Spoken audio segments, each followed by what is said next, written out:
So maglilista ako. Yan ang nasa isip ni Bangag, mga kababayan. Maglilista ako dahil ikukumpara ko ang aking listahan sa balota dahil dadayain ni George Garcia dahil utos ni Lisa Marcos. Yun na. Di ba?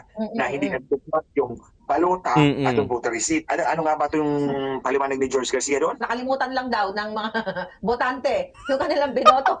Hindi ako kumbinsido. So, I'm really very United disappointed sa resulta ng elections. Naniniwala kasi, biri mo 3 lang pumasok sa Duterte, tapos ilang yung pumasok sa Alyansa. Doon pa lang nakakapagtaka na eh. Lito Lapid, Tito Soto, hindi ko sila minamaliit. Hindi ko sila minamaliit. Ang problema kasi lang dyan, nasabi ko na. Di kami natatakot sa katotohanan. Boses ng masa aming pinapakinggan. Jomalon TV, isu ng bayan. Ating pag-usapan. Tunay na balita, walang kinakampihan. Sumasalamin sa katotohanan lamang para sa mamamayan. Totoo ang laban, hindi puro drama, di rin chismisan. Lahat ng tanong may klarong kasagutan. Kasama ka dito sa diskusyon, boses mo may halaga sa solusyon. Laging alerto, mapagmatsyag, truth ang hanap. Di kami natitinag, walang palusot, walang dayaan. Tunay ang serbisyo, diretsong usapan. Jomalon TV, issue ng bayan. Ating pag-usapan. Tunay na balita, walang kinakampihan. Sumasalamin sa katotohanan lamang para sa mamamayan. Totoo ang laban, walang kulay, walang kampi. Balita, talakayan, katotohanan para sa bayan.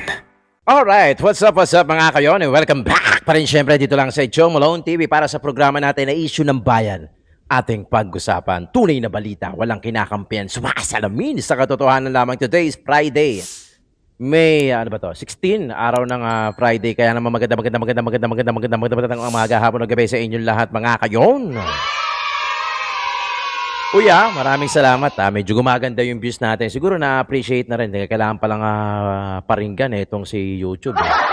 Maraming salamat sa mga viewers natin abroad, yung mga tumatangkilik, sumusubaybay, nanood, nakikinig dito sa programa natin na Issue ng Bayan natin pag-usapan. Maraming salamat po sa inyo, mga OFW natin, yung mga viewers natin dito sa Luzon, Visayas, Mindanao, sa Pilipinas. Maraming salamat po. Si Joe Malone TV po ang inyong lingkod, nagbabalita tungkol doon sa mga issue na nangyayari ngayon sa Pilipinas. So, marami yan. Maraming issue na nangyayari ngayon. Yung dayaan sa halalan, 2025, di ba? Yung kay Isko Moreno sa lokal, yung kay Duterte, kay PP Inday, sa nalalapit na kanyang impeachment trial. Marami tayong pag-uusapan dito. Shout out sa mga viewers natin. Siyempre, Queen O, Sir Larry, Milagros Chan, Lorna Tuvera, Florinda Dacumos, Rose Enriquez, Tina Mahos Bongo, Ma'am Lorna, Danny Ubaldo, Manik Sangko, pati na rin si JU Production. Maganda itong pag-uusapan natin. Maraming salamat sa inyo mga members natin. At meron po tayong join membership button dyan. Kung gusto niyo po magpa-member, meron po tayong may mga channel po tayo rito. When Tito Talks, pati na rin itong Tito Jom, Tito ng ina nyo. Para yung When Tito Talks natin, para doon sa mga out of politics na usapin, dyan po. Tapos yung Tito Jom natin, Tito ng ina mo, para doon sa mga mahilig sa food vlog, Zisling, Bulaluhan, Mami, Pares, mura na, marumi pa. Andyan po. Okay, paki-double check na rin mga kayo kung nakasubscribe na kayo rito sa ating Joe Malone TV. Kung hindi pa naman, paki-subscribe na lang, paki-click yung bell icon para lagi kayong updated sa mga videos na ina-upload natin. May galap shoutout sa inyo lahat. Umpisahan na natin to. Maharlika. Hindi ka na-surprise na biglang all of a sudden nandan sa number top 5 I think kasi si Kiko at saka si Bam. Hindi ka ba nagulat doon? Binilang ko lang. Anim na dalawang dilaw. Alam naman natin yung dilaw nakipag-alyansa na kay Lisa Marcos. Yes. Nga si Lisa. na magbibilang ng boto as enabled by the COMELEC of George Garcia. So 8. Tapos binilang ko kay President Duterte, 3. Tapos nandun si Amy Marcos sa number 12. Ulilat. Sabi ko, na. Yun na nga, 8-3-1. Maraming mga reports, di ba? Yun nga, yung na-heat stroke yung mga makina, yung hindi lumabas, yung tamang binoto nila dun sa voters receipt. There were many reports di ba?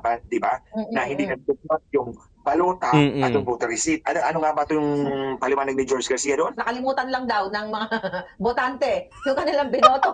Nakalimutan na nila kaya hindi nag-match dun sa voters receipt. Anong masasabi mo doon? Tulad na ng sinabi ko mga kababayan, this is a protest vote. So kung bumoto ka sa mga kandidato ni President Duterte, alam na alam mo yan. Yes. Na ito yung mga kandidato ni Digo. Kabisado. Ito yung 10 kandidato ni Digo, ni Inday Sara. Tapos nasingit ka ng mga dilaw, hindi yan nakalimutan. Hindi talaga nagtugma. Ang nandun sa balota na at yung nasa resibo niya. At itong kay George Garcia, flimsy excuse. Flimsy excuse. Alibay. Wala yan sa hindi ka panipaniwala yung explanation ni George Garcia. Yun na nga mga kababayan, tulad nga sinabi ni Ate Claire kagabi, hindi kami nagkulang sa inyo ng pahala-hala. Ang sabi ko nga, tingnan nyo, ang sabi ni George Garcia, nakalimutan ninyo ang binoto ninyo. Ano bang sabi ko sa inyo? Magdala kayo ng kodigo, di ba?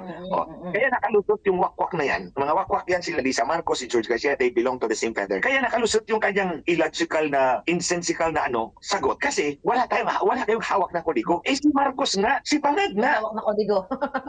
Bukod si Bangag sa sinabi ko. Tingnan nyo, may report dyan. May report dyan, yung kahapon, bumoto si Bangag sa kanyang presinto at si Wakwak Lisa sa kabila palang school. Pagkatapos na bumoto ni Marcos, hindi pa siya bumoto, pinakita niya sa mga reporter na, meron nga akong listahan. Meron siyang listahan. Siyempre, kilala naman ako ni Marcos Jr., ni Bangag. So, ang nasa isip niya, tapos naman si Glenda, dapat talaga may listahan. So, maglilista ako. Yan ang nasa isip ni Bangag, mga kababayan. Maglilista ako dahil ikukumpara ko ang aking listahan sa balota dahil dadayain ni George Garcia dahil utos ni Lisa Marcos. Yun na, patay. Nakakapagtaka sa totoo lang, no? Ako, hindi ako nagdala ng... meron akong kodigo. Nagsulat na kami mag-asawa. Hati kasi kami sa sa senators eh. Hati kami sa senators. Ako, Duterte straight black. Plus Amy sa Gringo Honasan. Alam niyo yan. Lagi ko yan sinasabi dito sa inyo na iboboto ko Duterte black straight. Plus 2 ako, which is Amy Marcos, Senator Amy Marcos, and Gringo Honasan, and Kirubin. Sabi ko pa nga, either of the two no? Pero mas nanatili sa akin si Gringo Honasan. 12, black. Kabisado ko. Pero may kodigo ako sa bulsa kasi bawal cellphone eh. Kasi nga, I mean, hindi naman bawal cellphone. Kasi baka bawal kunan yung balota. So para safe lang din, hindi ko na nilabas yung cellphone ko pero may kodigo kong hawak. Pero since nakabisado ko kasi lagi kong binablog eh. Lagi kong binablog, kabisado ko na yung mga pangalan. Hindi ko kabisado yung number pero yung pangalan, apelyido, kabisado ko. Kaya pamilyar ako, kaya alam ko kung sino yung binoto ko. Tapos yung lokal, alam niyo naman kung sino yung binoto ko sa lokal eh. So next time, magdala tayo ng kodigo. Pero alam niyo yun, napaka-imposible kasi sa totoo lang eh. Ang daming bumoto sa Duterte Street. Hindi ko talaga lubos akalain na papasok si Kiko Pangilinan. I'm sorry pati na rin si Bam. Di ba nag-joke pa nga tayo rito? Di ba nag-post pa ako sa community ko yung statement ni Ate Shawi na bakit hindi nyo ba bakit hindi nyo ba binoboto si Kiko? Di ba? Comment pa nga kayo di ba? Nag-comment pa nga kayo dyan eh. And then, number 2, si Bam. Number 5 sa ranking, si Kiko Pangilinan. Si Senator Amy nasa dulo pa sa 12. So yung 12 sa yung 13, usually yan yung nag-aagawan eh. We all know that, di ba? Doon ako lang lomo. All of us, di ba sana kung yung dalawa pa doon sa Team Alyansa pa eh. Pero sa Dilaw. Di ba? Kasi hindi ko nga alam kung nangangampanya ba sila. I'm sorry hindi ko kasi sinusubaybayan yung mga kampanya ng Team Alyansa saka ng ng Dilaw na yan eh. O anong kulay niya eh. Di ba? Hindi ko nga sinusubaybayan yan. Sinusubaybayan ko lang Duterte eh. Kaya hindi ko alam kung nangangampayan. Pero hindi ko sila ramdam. Kasi kung ramdam ko sila, dadaan sila sa TikTok ko, sa newsfeed ko, dadaan sila. Pero hindi sila ganito dumadaan. Kaya buong akala ko, hindi talaga sila nangangampanya. And then only to find out na pumasok pa sila. Hindi lang sa top 12. Top 5 pa!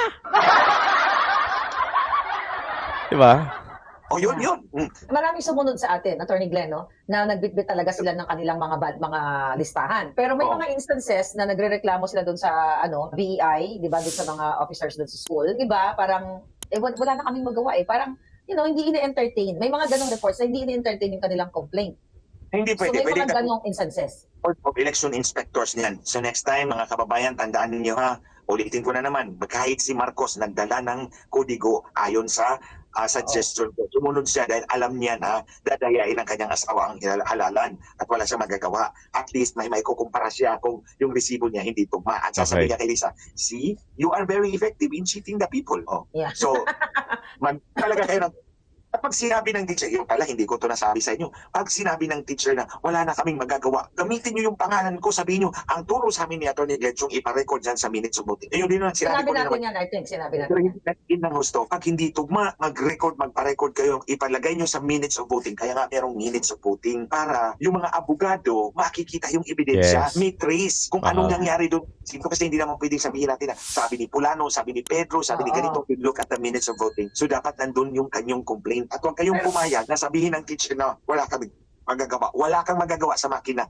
May magagawa kapag record sa minutes of voting. At kung hindi mo Yeah. gagawin yan, suwang kita ng election offense. Pero ang matindi dito nga, nakita natin, di ba yung sinend ko sa'yo na article, na kung saan kahapon, yakapon din sa inyo, like 2 a.m., meron silang sinend na doubling, di ba, double votes, doubling Oo. ang report. Di ba, like Duplicate. 15,000, from the duplicate, 15,000, 15,000 precinct, di ba? Yes, Diba? we Pucha. think Wala na. At sinasabi nila glitch daw to o error. So around 2 a.m., madaling araw talaga nangyayari ito, di ba? Yung mga duplicated votes na yon. Ang question nga dito, Attorney Glenn, hindi ba yan sa system na kapag nagdoble ka ng send, may mag-a-alert? Para katulad sa, like sa mga Word documents na pag na-save mo na, na-save mo na to. Actually, tama ka din. Na-save mo na to, bakit? Ay, na-save mo na o na-send mo na, right?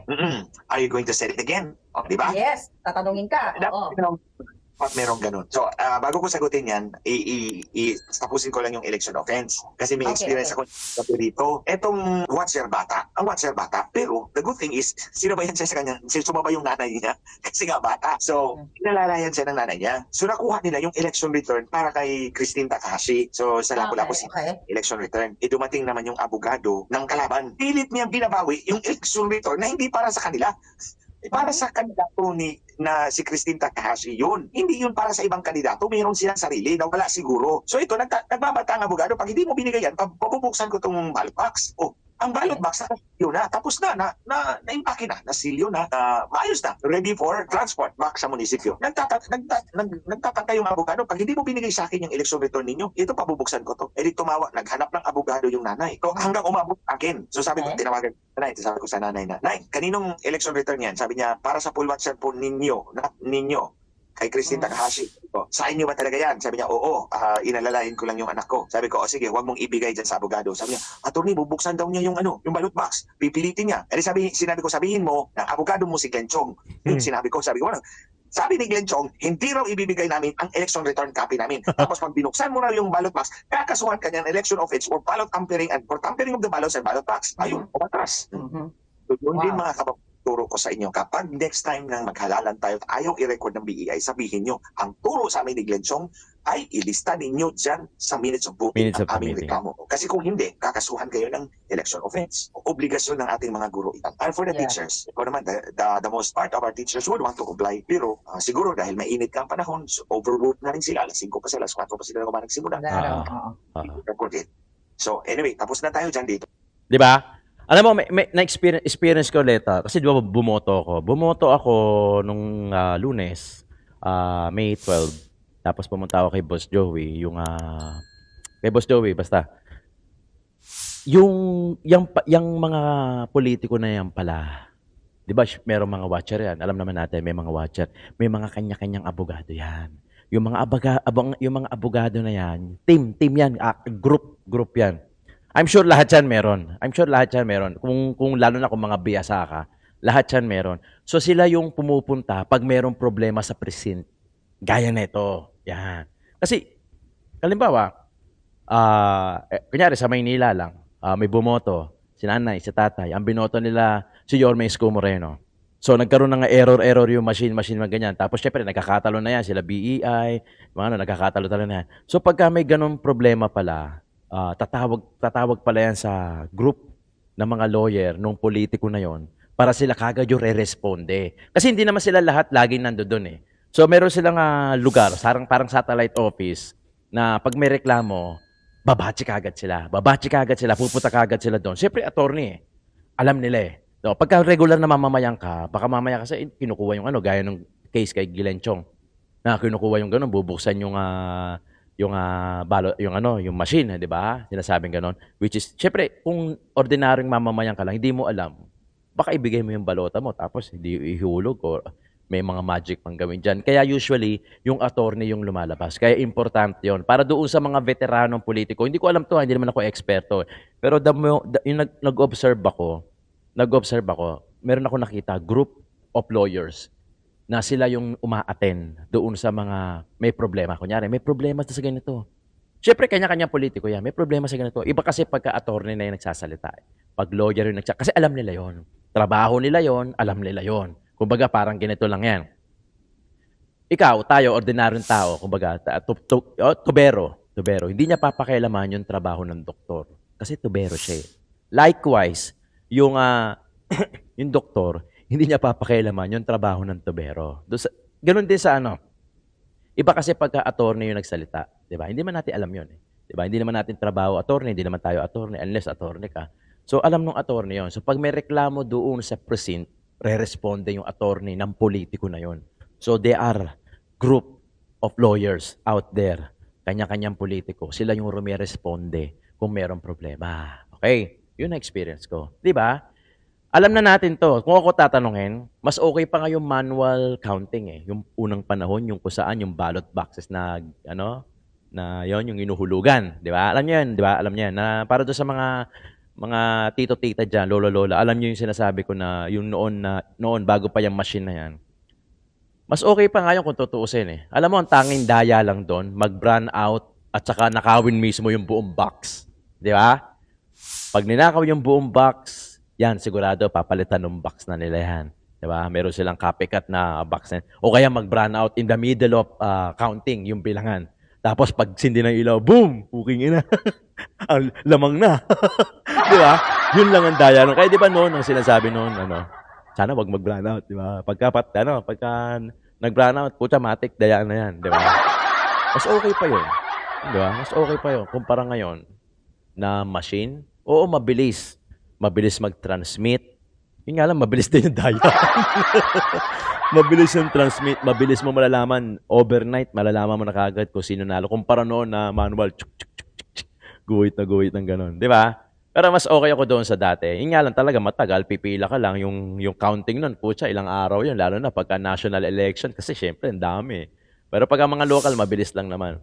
Pero hindi, alam mo yun, dapat nag-a-advance naman talaga tayo. Yun nga lang kasi, pag sumabay ka sa advantage, sa advance na nga teknolohiya, yun nga lang, yung daya, advance na rin.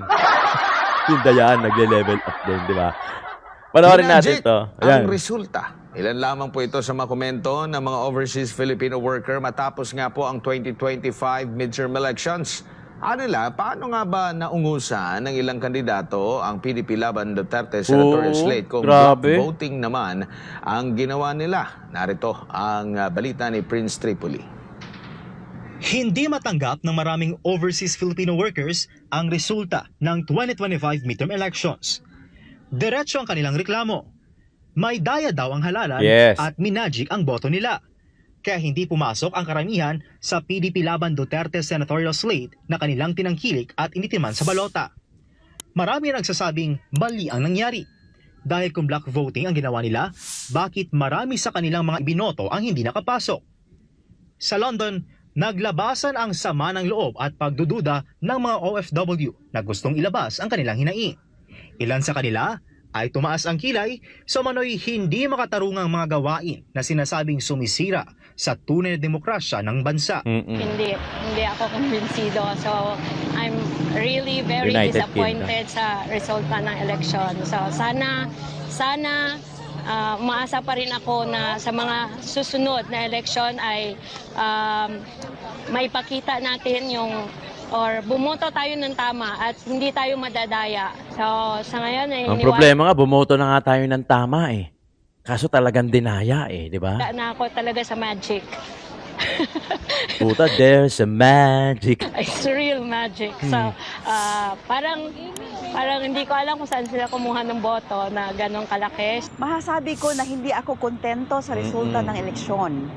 Dahil ini-expect ko po, London. inaasahan ko na papasok po ang Duterte. So lahat po ng Duterte candidates, inaasahan ko po. Tatlo na lang makapasok. pumasok eh. Lalo na po dahil number 1 si Senator Bongo. Kung tayo po ay bumoto kay Senator Bongo, ang ibig sabihin po niyan, tayo po ay supporter ng mga Duterte. At ang kinampanya po natin sa Duterte supporters is Duterte. Black voting po tayo Yes. sa Duterte. Yes. Imposible rin para kay Dr. Mayet Montana ang naging resulta dahil todo suporta umano ang lahat ng OFW sa kanila doon. Not really. Medyo kasi ina-expect natin na lahat ng Duterte ay makakapasok. I don't think so. Kasi dito sa UK ay number 1 ay si Bongo, number 2 ay si Bato, number 3 is Marcoleta. So it is really impossible na tatlo yun lang yung makakapasok sa Oo. sa Duterte. Ano nga eh, kung binoto mo nga si Senator Bongo, malamang binoto mo yung siyam eh. Hatiin natin. Sige, hatiin natin. 'Di ba? Yung bumoto kay Bongo, ilang ang result ni Bongo? 22 million? 22 million? Sabihin natin 22 million. O yung kalahati, iba binoto. Yung kalahati, pag binoto si Senator Bongo, binoto na yung dahul Duterte. Hindi sana may 11 million pa na kalahati. Sabihin natin kalahati, wag na buo ah. Sabihin natin yung kalahati, Senator Bongo binoto, tapos hindi niya binoto yung ibang kalahati ng Duterte. Sabihin natin 50-50 na lang. So yung 11 million, hindi nga maabot ng 11 million yung iba eh, di ba? Lahat tayo nagka-campaign, lahat tayo na nag-urge Oo, na pusa. kailangan bumoto tayo ng straight. So it's really impossible po. Para sa kanila, papaanong hindi Tinarbaho. nakapasok ang PDP Laban Duterte senatorial slate kung black voting ang ginawa nila. Yes, I voted straight, yung Duterte. Saka, hindi ako naniniwala na tatlo lang sa kanila. Unless, I'm sure na may nangyaring dayaan. So, I'm not satisfied with the result of the election. So, gusto ko lang ilabas yung sa loobin ko. It's my opinion. Actually po, 100% binoto ko po ang Duterte dito sa United Kingdom. At kami po ay tumulong sa pagkampanya din para sa Duterte. At nakikita namin na ang Duterte ay PDP Laban is loved by OFWs. So, hindi po ako naniniwala na tatlo lang ang nakapasok sa Duterte. Kasi nakikita natin sa OFWs pa lang, landslide na Yes. ang PDP Laban. So, that's really impossible.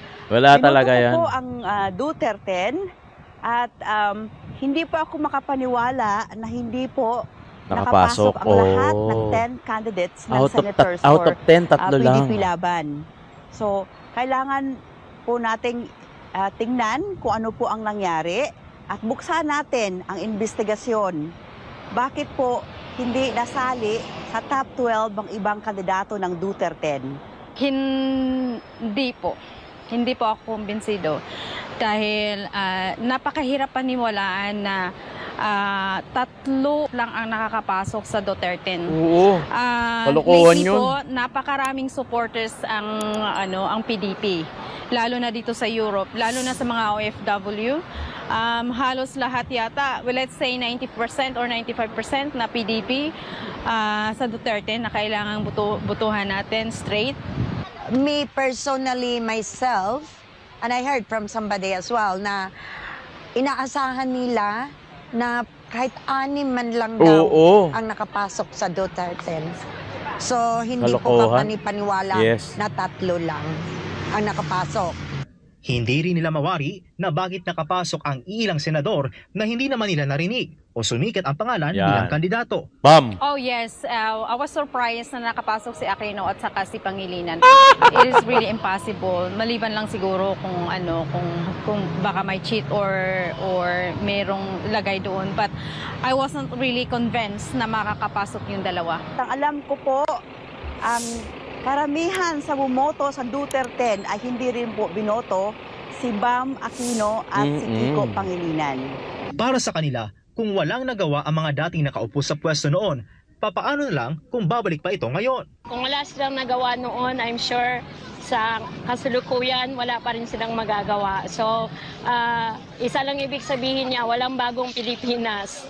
Sana nga, kasi matagal na sila sa pwesto at meron silang mga plataforma na iwan ko lang kung yes, nakapas sila ng laws, but I hope na meron silang nagawa sa pinapasan nilang bylaws.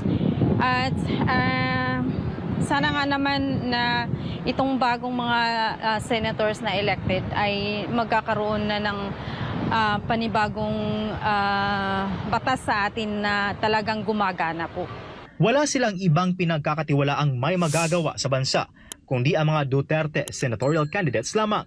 Ang mga lumang mga senador ay may Nako, wala yan. panahon. Nagkaroon na po sila ng time sa kanilang posisyon ng ilang taon.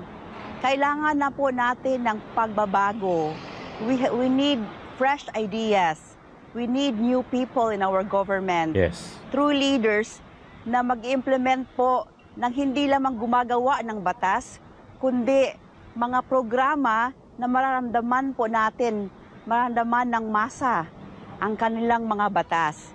So kailangan po natin yung mga leaders na talagang kasama natin, katulad ng mga kandidato ng Duterte.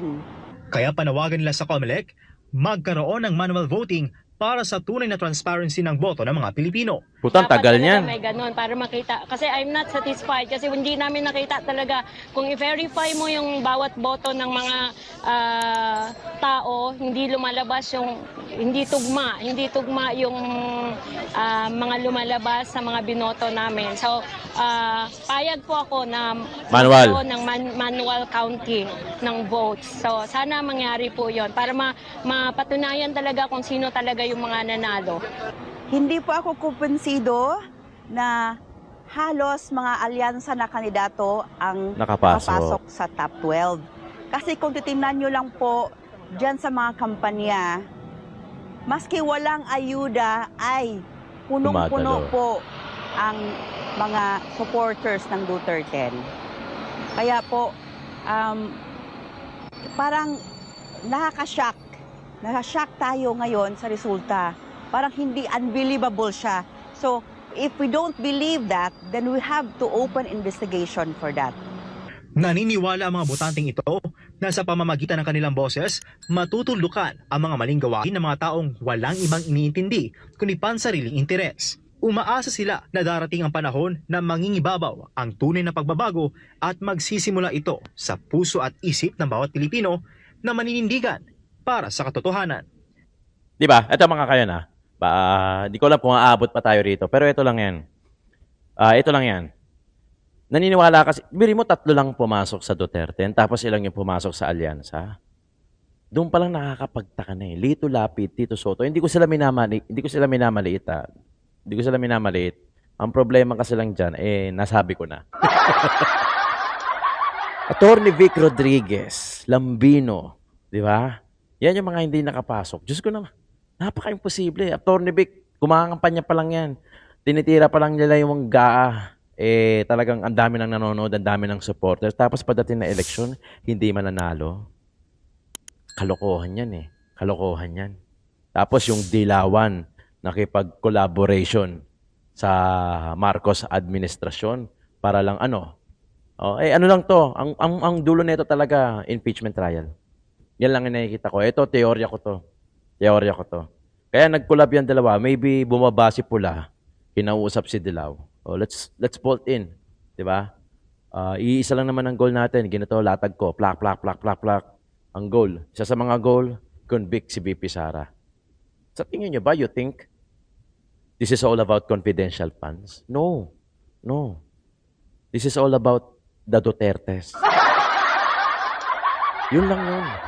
Ginagamit lang nila yung issue na confidential funds na ginastos ni VP Inday Sara sa DepEd. Kaya nila gustong i-impeach o i-convict si VP Sara. You think yun talaga yung tunay na dahilan? No. No. It's all about the Dutertes. Diba? Kasi talagang mga si Duterte, landslide, si Tatay Digong sa pagka-mayor diba? Si VP Inday Sara, ilan yung pinag-graduate? Diba? Rosas, Raul, Manuel, Estela Quimbo, Paduano, Dan Fernandez, Abante, Trillanes. Diba? Yun yung mga pinataob ni VP Inday Sara. Diba?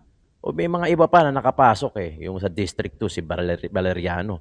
Pati sa District 3, si Congressman Joel Chua. Yan, naka-survive. Pero iilan lang yan. 2,000 to 4,000 lang din yung lamang. Diba? Siguro kung ano pa yun, kaya pang hilutin yun Diba? Pero tingnan mo this is all about the Dutertes. Hindi ako naniniwala na yung sinasabi ni Congressman na kaya hindi wala silang personal na kay BP Inday Sara. Ang gusto lang talaga nila imbestigahan yung sa confidential. Puchang ina. Diba, maloloko mo yung tao, but you cannot fool yourself. Diba? Nakikita ni God yan. Puta, grabe, demonyo na kayo. Parang gusto niyo ng palitan si Satanas Di ba? Yun. Sa dami ng nagmamahal kay Duterte, kay Tatay Digong, talagang hindi kayo papatas talaga Hindi kayo talaga mananalo ng patas na bilang. Gagawin niyo talaga yung dayaan. At makikipagkuntsaba kayo kung kani-kanino man. Makikipag-collaboration kayo kung kani-kanino naman sa kahit anong kulay. Mapataob nyo lang yung Duterte. Lagi ko sinasabi to, sa dulo ng iskinita, sa dulo ng palabok na yan, ang pinakadulo niyan, Duterte. Yan kasi yung tinik sa lalamunan ninyo na hindi nyo maalis kasi ang daming nagmamahal, hindi nyo Sigurado nga sa totoo lang para manalo ka sa eleksyon, kailangan malaki-malaki ang lamang mo, landslide ka. Para dayain ka man nila, hindi sila didikit sa'yo. Kasi nga sa sobrang layo ng agwat mo, landslide ka, gaya nung kay Isko Moreno, na talagang 500,000 voters yung count niya hanggang sa dulo. So, dayain man nila, hindi nila maididikit kasi magko-question na sila by numbers 'Di ba? Yun, ganoon pero pagka-dikit kayo, patay. Mag-brown out lang 'yan, 'di ba? Natatandaan nyo, parang may nabasa ako na yung transmission ng counting the night after yung May 12 kinagabihan hanggang madaling araw. May gap pa na parang 2:00 ata ang tagal Tapos na. Nagkaroon ng update, 6:00 na ata, mag-umaga na ata. 'Di ba? Hindi ko sinasabing pero ako, si Atty. Glenn nagsabi niyan, 'di ba? Inutusan si Garcia ni Lisa Marcos ba? Parang isa unang video natin, 'di ba? Kung sila nga politics expert nakikita nila. 'Di ba? Kung tayo magsasalita, pwede pa tayong hindi paniwalaan 'di ba? Gets niyo ako?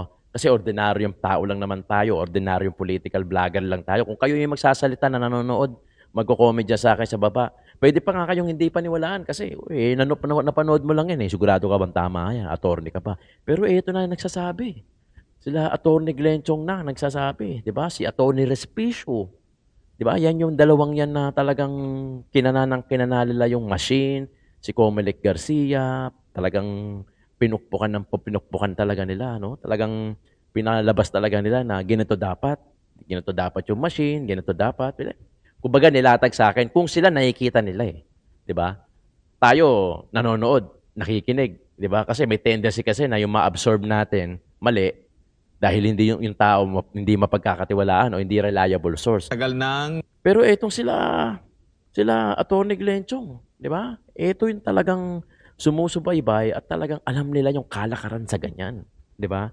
Talagang Attorney Vic Rodriguez, puta doon ako sumama loob Hindi nakapasok si Raul Lambino. 'Di ba? Ilan pa? Ilan yung Attorney Jamie Bondoc, hindi nakapasok. They are all lawyers. Kung ako nga masusunod, lahat ng Senado gusto ko lawyer. Pasensya na. Pasensya na sa mga hindi lawyer. Alam ko naman pwede kayo kumuha ng mga staff nyo na lawyer di ba? Pero mas maganda kasi person may iintindihan na kaagad kung ang senador attorney din, may alam sa batas. Kung si Risa Hontiveros nga di ba? Hindi umubra kay Tatay Digong. Sa Tatay Digong, ano yan? Fiscal yan, attorney yan, lawyer yan, di ba? Alam nila yan. Alam nila yan. Maaring hindi natin alam. Pero sila, alam na alam nila yan. Diyan sila eksperto Trabaho nila yan. Di ba? Okay, maraming salamat mga kayon. Meron pa tayo. Banatan natin ang banatan hanggat hanggat nire-recommenda tayo ni YouTube. Maraming salamat po. Issue ng bayan, ating pag-usapan.